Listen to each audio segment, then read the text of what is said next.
Buenos días a todos y a todas. Hoy os voy a explicar la Segunda República.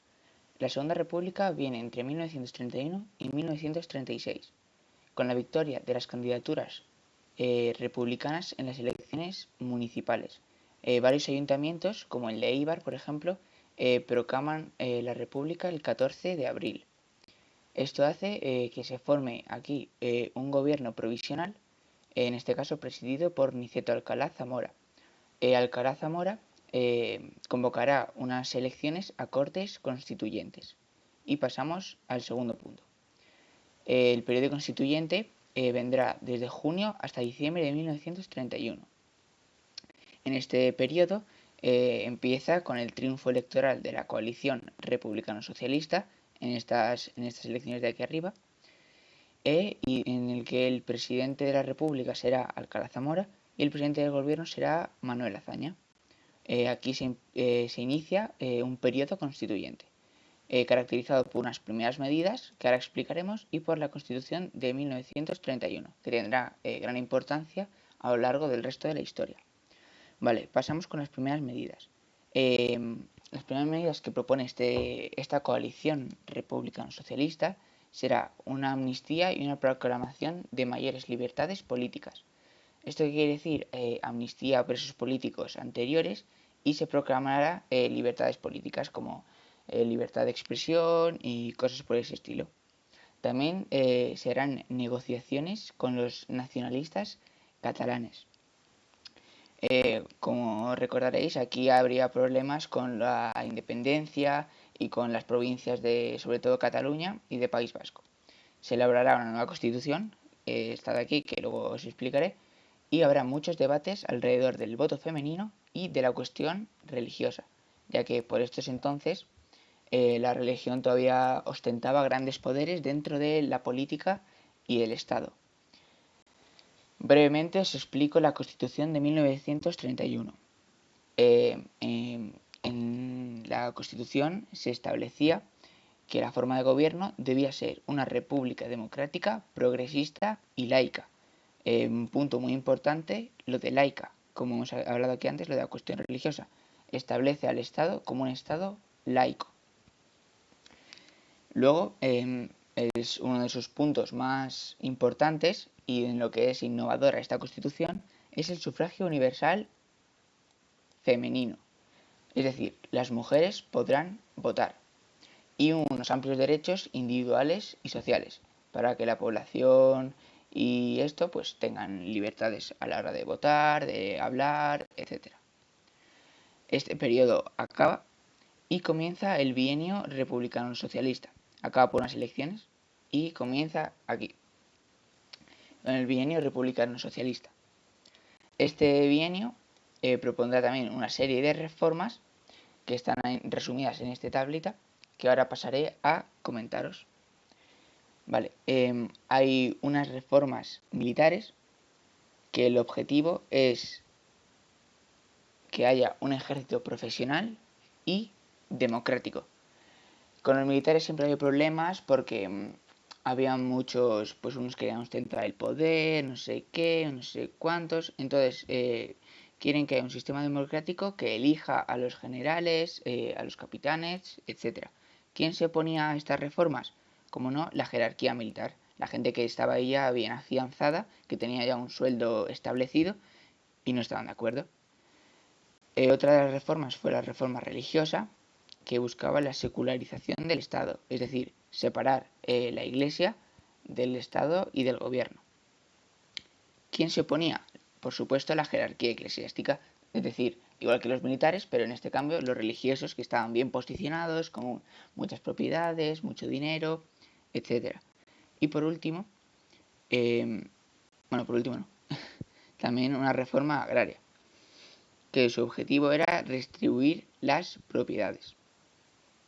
¿Quién se opuso? Los terratenientes y los grandes propietarios.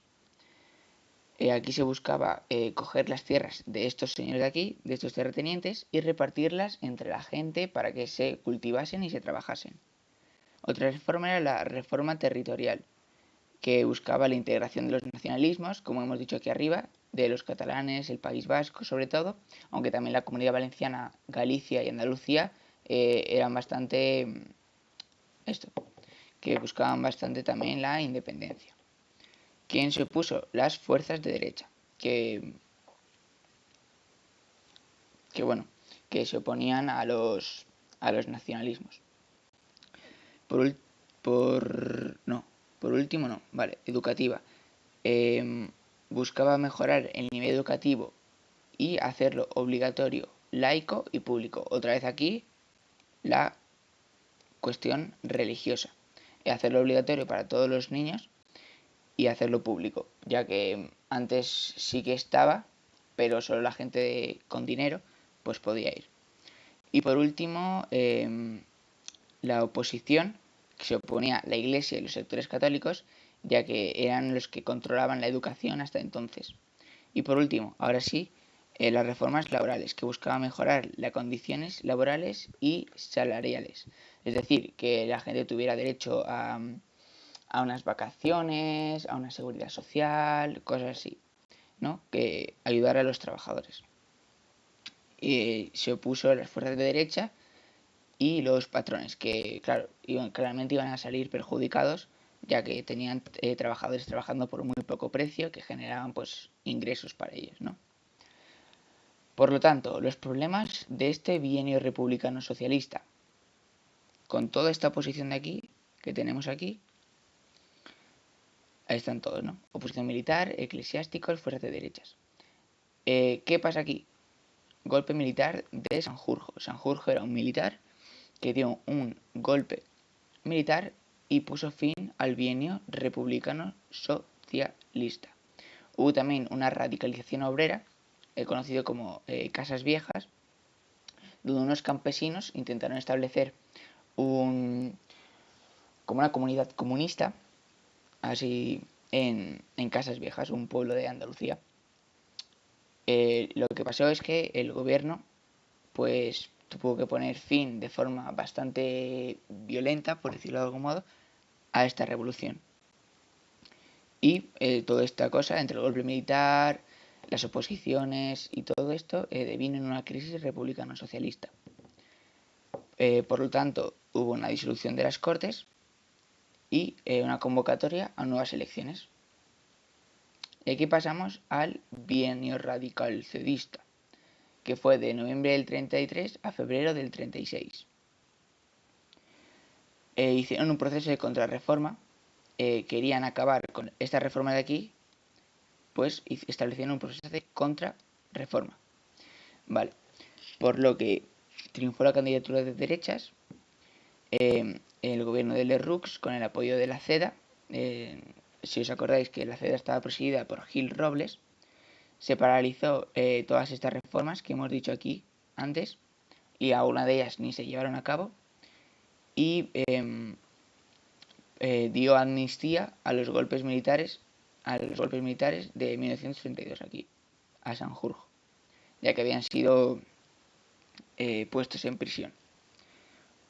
Hubo una radicalización obrera, porque claro, todas estas reformas de aquí se pararon. Entonces hubo un enfrentamiento con la izquierda, una radicalización del PSOE y se iniciaron grandes periodos de vagas. También reaccionaron porque la CEDA, cuando entró al gobierno, la gente no quería que estuviera. Entonces cuando la CEDA con Gil Robles entró, pues estas vagas y huelgas, protestas, aumentaron. Una de las revueltas más significativas fue la de octubre de 1934, que fue una vaga general que triunfó en Asturias, una de las pocas ciudades, de los pocos lugares en los que la revolución triunfó. También se proclamó el Estado catalán y hubo una gran represión por parte del gobierno hacia tanto la provincia de Asturias como hacia Cataluña. Aquí se encarceló a su principal dirigente en Cataluña y en Asturias hubo que intervenir con militares, etcétera, para parar el golpe asturiano. Porque allí Asturias es una zona minera, ¿no? Entonces los radicales que que hicieron la vaga contaban con dinamita y explosivos que dificultaron las labores del ejército para calmar la revuelta. Pasamos por último a la crisis del gobierno radical-cedista. La crisis del gobierno del bienio, fue por casos de corrupción que implicaban al Partido Radical. Alcalá Zamora se negó a convocar cortes, además, a convocar elecciones, y Gil Robles presionó para ser nombrado, presidente del gobierno, cosa que Alcalá Zamora le dijo que no. Por eso, entre estos dos, el bienio radical cedista paró.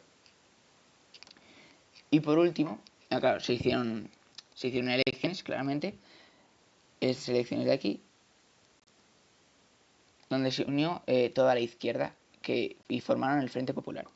El Frente Popular gobernó desde febrero a julio de 1936, muy poco tiempo, como veis, y por eso ganaron las elecciones y se estableció el Frente Popular.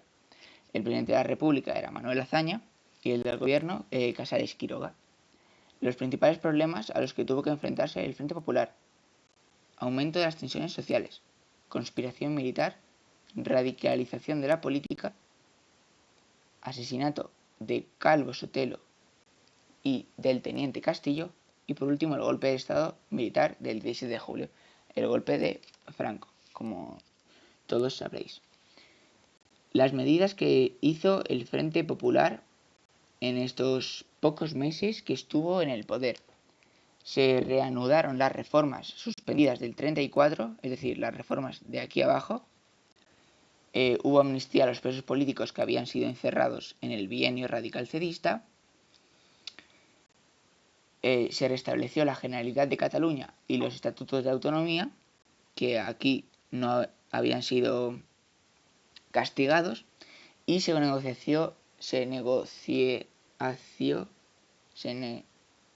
hubo negociación con los estatutos del País Vasco y de Galicia.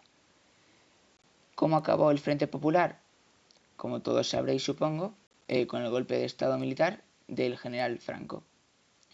Pero bueno, eso ya es otra historia.